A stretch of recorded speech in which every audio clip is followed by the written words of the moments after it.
Hello friends, welcome back to my channel. मैं हूं आपकी फ्रेंड वर्षा। आज की इस वीडियो में हम बात करेंगे एनटीए नेट के कॉमर्स के प्रैक्टिस सेट की। डेली हम इसमें 25 क्वेश्चंस डिस्कस करते हैं। स्टार्ट करते हैं वीडियो को। आपको पसंद आए तो वीडियो को लाइक कीजिए, फ्रेंड्स के शेयर कीजिए और किसी भी तरह की कोई भी क्वेरी हो तो प्लीज़ ज़रूर बताइएगा। स्टार्ट करते हैं यहाँ पर क्वेश्चंस। देखिए यहाँ पर है, which of the following indicates the concept of net working capital, यानी कि इसमें आपको बताना है कि नेट वर्किंग कैपिटल जो है वो क्या इंडिकेट करता है, कौन सा concept. Total assets, fix assets, current assets या फिर current assets minus current liabilities. बहुत ही सिंपल है, बेसिक क्वेश्चन है, ज़्यादा टाइम नहीं देंगे। आंसर हो जाएगा डी। जब हम करंट असेट्स में से यानी कि सी में से माइनस कर देते हैं CL तो हमारा क्या निकल कर आ जाता है, वर्किंग कैपिटल। बहुत ही सिंपल है, ठीक है। नेक्स्ट है, which combination of the following factors influences the working capital requirement, यानी कि इसमें से कौन सा कॉम्बिनेशन है जो कि हमें इन्फ्लुएंस करता है वर्किंग कैपिटल रिक्वायरमेंट के लिए। Market conditions, production policy, firms goodwill या फिर सप्लाई कंडीशंस कोड्स। बताइए।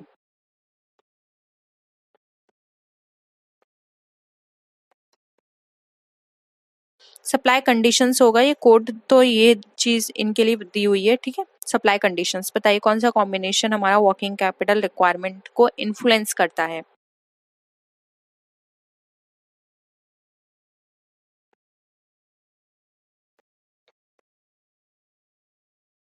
क्या हो जाएगा इसका राइट आंसर? डी हो जाएगा। देखिए, मार्केट कंडीशंस डिपेंड करती हैं कि हम मार्केट में क्या कंडीशंस चल रही हैं, हमें कितना स्टॉक रखना है या फिर मार्केट में जो लोन फैसिलिटी है वो किस रेट पर मिल रही है, ये सब चीज़ें हमें देखना। प्रोडक्शन पॉसिबिलिटी पर भी डिपेंड करता है कि हमारा प्रोडक्शन का जो टाइम पीरियड है वो कितना है, यानी कि अगर माल खत्म होने के टाइम और जो हमारा बनने का टाइम है वो कितना गैप है, हम कितनी जल्दी माल को प्रोडक्ट कर सकते हैं, यानी जो प्रोडक्ट है उसको प्रोड्यूस कर सकते हैं। और फिर है सप्लाई कंडीशन। सप्लाई कंडीशंस हमारी कैसी हैं, हम कितनी जल्दी सप्लाई करते हैं, हमारा पेमेंट कितनी जल्दी आता है, ये देखना। यहाँ पे फर्म की गुडविल से इसका कोई लेना देना नहीं है, इसलिए ऑप्शन डी राइट आंसर हो जाएगा। नेक्स्ट क्वेश्चन है, द वर्किंग कैपिटल रिक्वायरमेंट, यानी कि WCR is working capital minus short term debt minus cash, inventories plus receivables minus payable, inventories plus receivables minus payable plus prepayments minus accruals, working capital plus short term debt plus cash. बताइए। WCR में क्या क्या चीजों को include किया जाता है?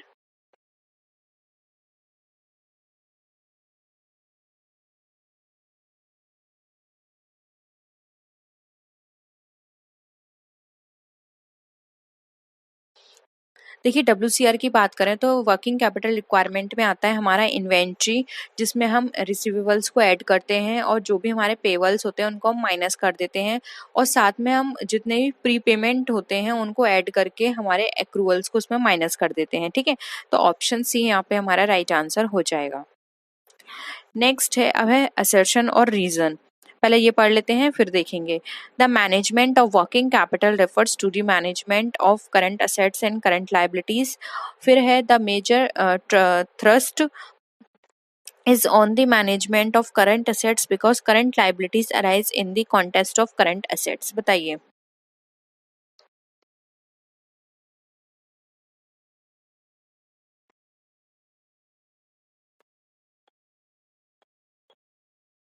क्या होगा? देखिए, इसके वो भी मैं आपको दिखा देती हूँ, कोट्स दिए रहे। देखिए, यहाँ पर बात की जा रही है मैनेजमेंट की, तो वर्किंग कैपिटल जो है उसका मैनेजमेंट, ये बिल्कुल सही है। Current assets and current liabilities को मैनेज करना ही वर्किंग कैपिटल मैनेजमेंट है, तो ये तो सही है। अब यहाँ पर ये बता रहा है कि जो मेजर थ्रस्ट है हमारा मैनेजमेंट करंट असेट्स का, वो हमारा होता है किससे, करंट असेट्स के अराइज होने से, in the contest of current assets, यानी कि करंट असेट्स के साथ साथ हमारी करंट लायबिलिटीज कितनी आ रही हैं ये देखना है, यानी कि एक तरह से ये भी मैनेजमेंट को ही बता रहा है, ठीक है। तो यहाँ पर कोड कौन सा हमारा राइट आंसर हो जाएगा? C, both A and R are correct, ठीक है। नेक्स्ट है, select the correct code regarding the motives for holding inventories by firms. Options हैं, transaction motives, environmental motives, precautionary motive, speculative motive या फिर competitive motive.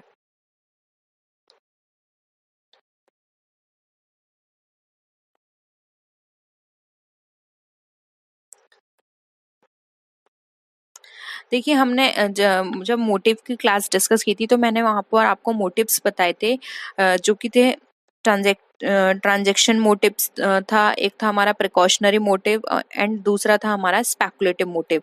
तो देखिए ये कहाँ पर है, ये हो गया हमारा ट्रांजैक्शन मोटिव, प्रिकॉशनरी मोटिव और स्पेकुलेटिव, यानी कि ए सी एंड डी, ऑप्शंस डी में है, ये हमारा राइट आंसर हो जाएगा। ठीक है, अब ये कौन कौन से मोटिव है, अगर आप प्लीज आपको थ्योरी क्लास चाहिए तो आप बता दीजिएगा, मैं 30 और 50 सेकंड की वीडियो में ये डिस्कस कर दूंगी, या फिर ज़्यादा से ज़्यादा 1 या 2 मिनट की वीडियो में बहुत जल्दी जल्दी डिस्कस करेंगे, क्योंकि अभी इतना टाइम नहीं है, 1 महीने बाद आपका पेपर है। तो इन सब चीज़ों को हम शॉर्ट में डिस्कस करेंगे, कोशिश करेंगे ज़्यादा से ज़्यादा क्वेश्चन डिस्कस करने की। ठीक है, पॉइंट्स अगर आपको नहीं पता है तो आप बता दीजिएगा, हम शॉर्ट में डिस्कस कर लेंगे। असर्शन है हमारा second, the comparative cost theory is static in character.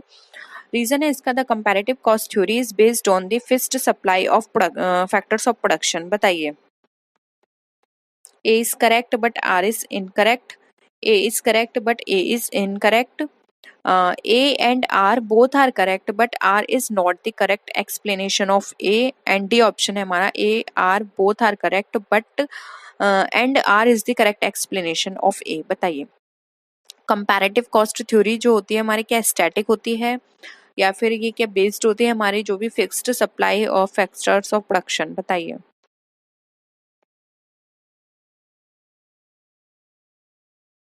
क्या हो जाएगा इसका आंसर? देखिए यहाँ पर कंपैरेटिव कॉस्ट थ्योरी की बात की जा रही है, तो ये बिल्कुल सही है कि कंपैरेटिव कॉस्ट थ्योरी जो होती है वो हमारी कैसी होती है, स्टैटिक होती है। और यहाँ पर फिक्स्ड सप्लाई की बात की जा रही है, तो आप सबको पता है फैक्टर्स ऑफ प्रोडक्शन में जो फिक्स्ड सप्लाई होती है वो भी हमारी स्टैटिक होती है, उसमें चेंजेस नहीं होते हैं। इसलिए यहाँ पे A and B both are correct and R is the correct explanation of A हमारा सही हो जाएगा ऑप्शन।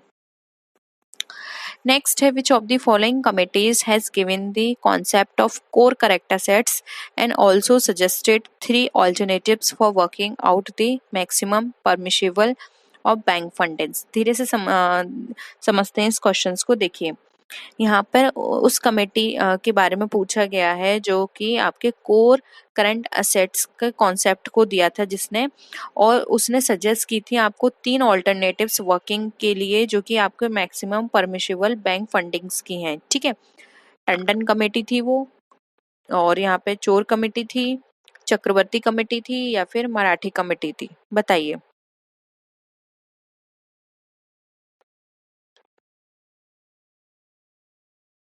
क्या हो जाएगा?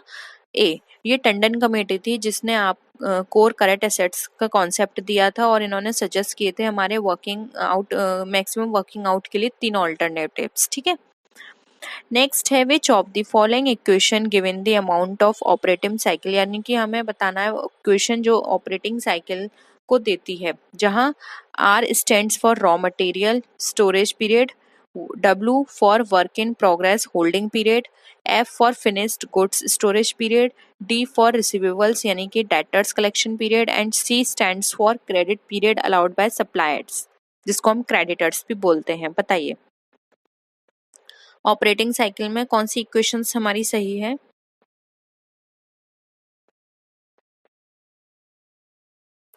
देखिए यहाँ पर आर ए हो जाएगा, रॉ मटेरियल स्टोरेज पीरियड को हम ऐड करते हैं वर्किंग प्रोग्रेस होल्डिंग पीरियड से, और साथ ही साथ इसमें फिनिश गुड्स जो भी हमारा स्टोरेज पीरियड का वो उसको ऐड करते हैं, और जितने भी हमारे पास डेटर्स कलेक्शन पीरियड है इनको ऐड करते हैं, और इसमें माइनस कर देते हैं हमारा जो भी हमारे क्रेडिटर्स हैं या फिर क्रेडिट पीरियड जो भी अलाउ किया गया है सप्लायर के द्वारा, उसको हम यहाँ पर माइनस करके दिखाते हैं। ठीक है, ऑप्शन ए यहाँ पे हमारा राइट आंसर हो जाएगा। नेक्स्ट है वर्किंग कैपिटल इज, अब जो वर्किंग कैपिटल है वो क्या है? WCR plus short term debt plus cash, WCR minus short term debt minus cash, equity plus long term debt plus non current assets, या फिर equity plus long term debt minus non current liabilities? बताइए, working capital में क्या आता है?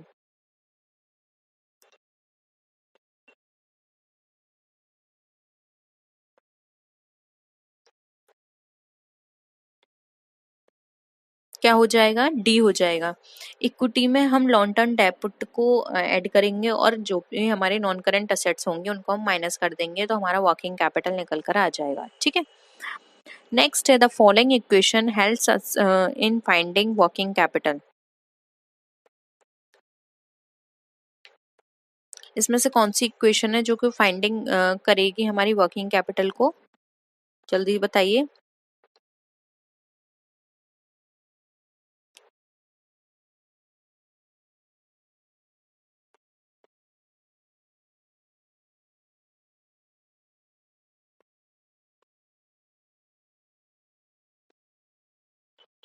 D हो जाएगा C plus O सी, और इसमें हम डिवाइड करेंगे number of working days in a period और मल्टीप्लाई कर देंगे सीओजीएल यानी कॉस्ट ऑफ गुड्स सोल्ड को। ठीक है, तो हमारी फाइंडिंग वर्किंग कैपिटल की जो इक्वेशन है वो निकल कर आ जाएगी। ऑप्शन डी यहाँ पे सही है। नेक्स्ट है which of the following can be defined as different stages of working capital operating cycle. अब जो वर्किंग कैपिटल ऑपरेटिंग साइकिल की स्टेजेस हैं वो आपको बतानी है। Raw material, stock in process, finished goods या फिर सन्ड्री डेटर्स, या फिर stock in process, raw material, finished goods, sundry debtors. फिर है C option raw materials, finished good, stock in process या फिर सन्ड्री डेटर्स। फोर्थ है हमारा raw material, stock in process, sundry debtors या फिर फिनिश्ड गुड्स। बताइए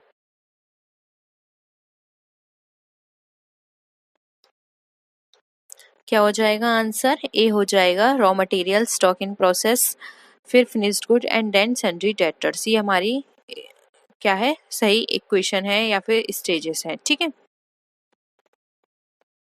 नेक्स्ट क्वेश्चन है which of the following can be termed as the source of permanent working capital? Owners fund, bond financing, depending upon the maturity period, term loan या फिर all of the above।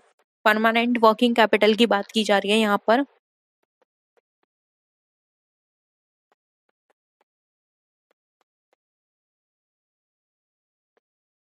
क्या हो जाएगा यहाँ पे? All of the above, क्योंकि देखिए owner's fund भी परमानेंट है, बॉन्ड ये मैच्योरिटी पीरियड बता रहा है ये भी परमानेंट है, एंड यहाँ पे टर्म लोन इसका भी एक टाइम है तो ये भी परमानेंट है, इसलिए ऑप्शन डी राइट आंसर हो जाएगा। नेक्स्ट है which of the following can be defined as the prominent source of variable working capital. Variable working capital का प्रोमिनेंट सोर्स बताना है।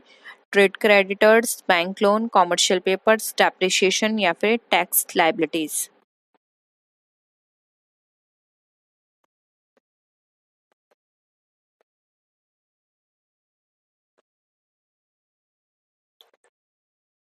बताइए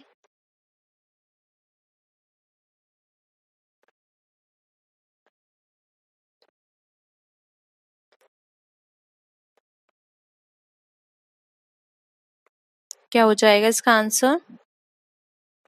देखिए यहाँ पर जो इसका राइट आंसर होगा वो होगा option number D. Trade creditors है इसका पार्ट, बैंक लोन है, कॉमर्शियल पेपर्स हैं, डेप्रिसिएशन एंड टैक्स लायबिलिटी, ये सारे ही हमारे वेरिएबल वर्किंग कैपिटल के प्रोमिनेंट सोर्स हैं, इसलिए ऑप्शन डी यहाँ पे राइट आंसर हो जाएगा। नेक्स्ट है who gave the optimal cash balance technique. बहुत ही सिंपल क्वेश्चन है, किसने दी थी ऑप्टिमल कैश बैलेंस टेक्निक? ये दी थी हमारी विलियम जे बॉमल ने। नेक्स्ट है management philosophy incorporating a pull system of producing or purchasing component and products in response to customer demand describes। पुल जो सिस्टम है प्रोड्यूसिंग या फिर परचेजिंग कंपोनेंट्स का, उसमें किसने दिया था ये कॉन्सेप्ट या फिलॉसफी? कनबन ने, ऑप्टिमाइज्ड प्रोडक्शन टेक्नोलॉजी जिसको ओपीटी भी बोलते हैं, मटेरियल्स रिक्वायरमेंट प्लानिंग या फिर जस्ट इन टाइम ने।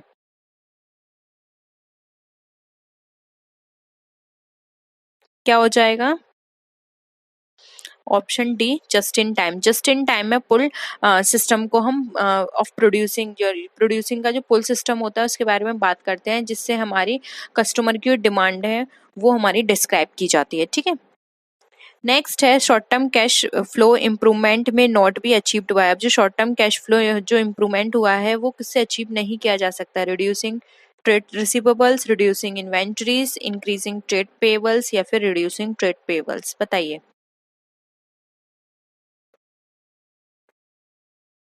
देखिए हम ट्रेड रिसीवेबल्स को रिड्यूस करके कर सकते हैं, रिड्यूस करके, इन्वेंट्री का जो भी खर्चा आ रहा है उसको रिड्यूस करके, ट्रेड पेबल्स जो हैं उनको इंक्रीज करके कर सकते हैं, लेकिन हम अपने ट्रेड पेबल्स को रिड्यूस नहीं कर सकते, इससे इम्प्रूव नहीं होगा, इसलिए ऑप्शन क्या हो जाएगा हमारा, डी हो जाएगा।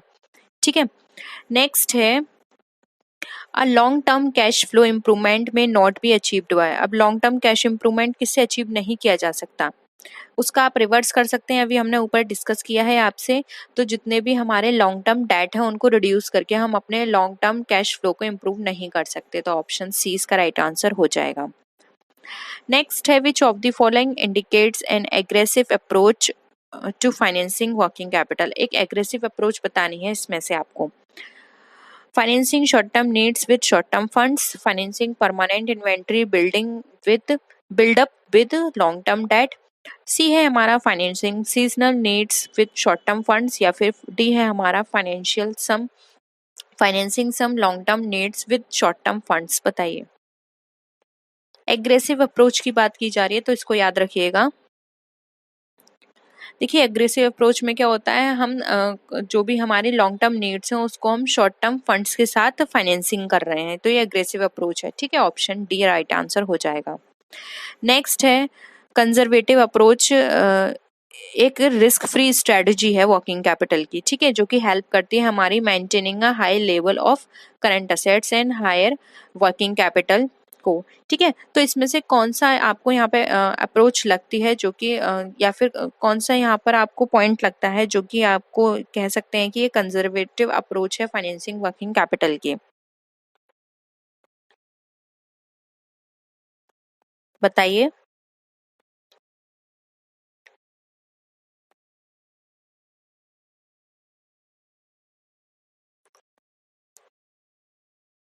अगेन ये भी अभी हमने डिस्कस किया था, उसी से मिलता जुलता है। आपको कोई भी शॉर्ट टर्म नीड है और वो आपने किससे पूरी करी है, लॉन्ग टर्म डेट से, तो ये क्या है, एक रिस्क फ्री स्ट्रेटजी हो गई आपके लिए, कंजर्वेटिव रिस्क फ्री स्ट्रेटजी। ठीक है, तो ऑप्शन बी यहाँ पे राइट आंसर हो जाएगा। नेक्स्ट है which of the following approach would be consistent with a hedging, जिसको हम मैच्योरिटी मैचिंग भी बोलते हैं, उस अप्रोच से आपने फाइनेंसिंग किया वर्किंग कैपिटल में। बताइए, ऑप्शंस पढ़िए और आंसर करिए।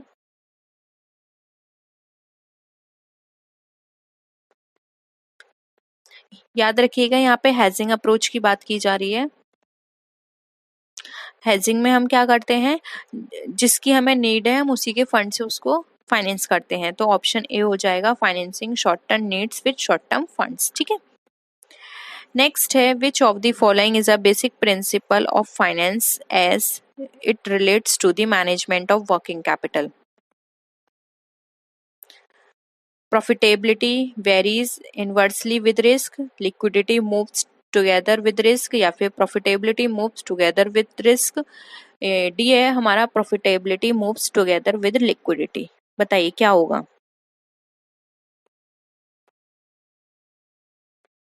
राइट आंसर क्या हो जाएगा, सी, profitability moves together with risk। ठीक है, इससे हम अपना, ये एक बेसिक प्रिंसिपल होता है फाइनेंस का, जो कि जिससे हम अपने वर्किंग कैपिटल को मैनेज कर सकते हैं।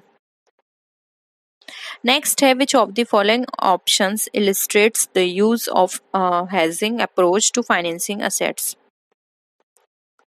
हेजिंग क्या होता है, अभी अभी मैंने ऊपर आपको साथ डिस्कस किया था, तो उसके बेसिस पर बताइएगा।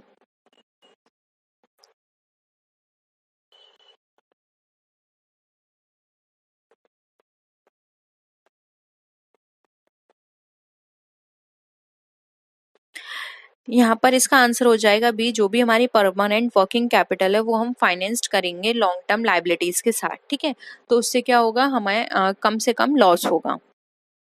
नेक्स्ट है in deciding the optimum level of current assets for the firm a company has to confront with which of the following situation: a trade-off between profitability and risk, a trade-off between liquidity and risk, a trade-off between equity and debt, या फिर a trade-off between short term versus long term borrowings।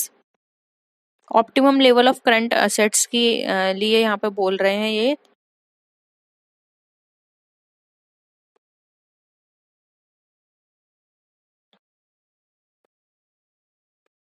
क्या हो जाएगा, optimum.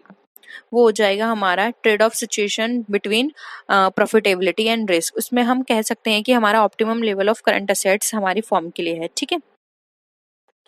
Next है which of the following statement is most correct. अब इसमें से कौन सा स्टेटमेंट हमारे लिए करेक्ट है।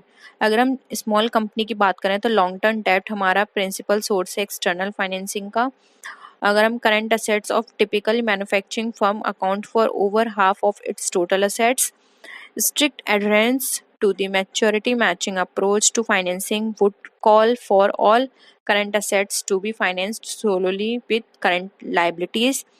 फोर्थ है हमारा similar to capital structure management, working capital management requires the financial manager to make a decision and not address the issue again for several months. बताइए।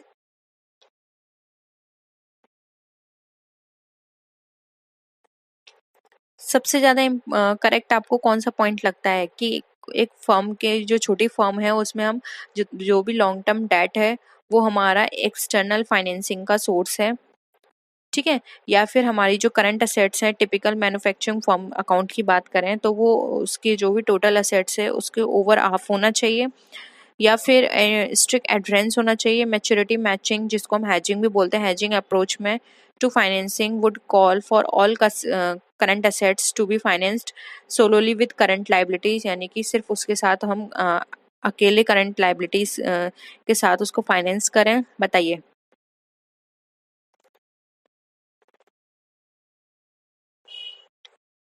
देखिए यहाँ पर राइट आंसर हो जाएगा बी। जो भी हमारी करंट असेट्स है, अगर हम टिपिकल मैन्युफैक्चरिंग फर्म की बात करें तो वो हमारी टोटल असेट्स का हाफ होना चाहिए, for over half of its current assets, ठीक है। नेक्स्ट है which of the following is taken as the best approach to finance the long term minimum needs of the working capital. बहुत simple है, direct answer कर सकते हैं, ए हो जाएगा परमानेंट सोर्स ऑफ फाइनेंस, ठीक है। तो यही थे क्वेश्चंस। होप यहाँ पर आपको वीडियो पसंद आया होगा। वीडियो पसंद आए तो वीडियो को लाइक कीजिए, फ्रेंड्स से शेयर कीजिए। किसी भी तरह की कोई भी क्वेरी हो तो जरूर बताइएगा। तो नेक्स्ट वीडियो में मिलते हैं, तब तक के लिए टेक केयर, बाय बाय।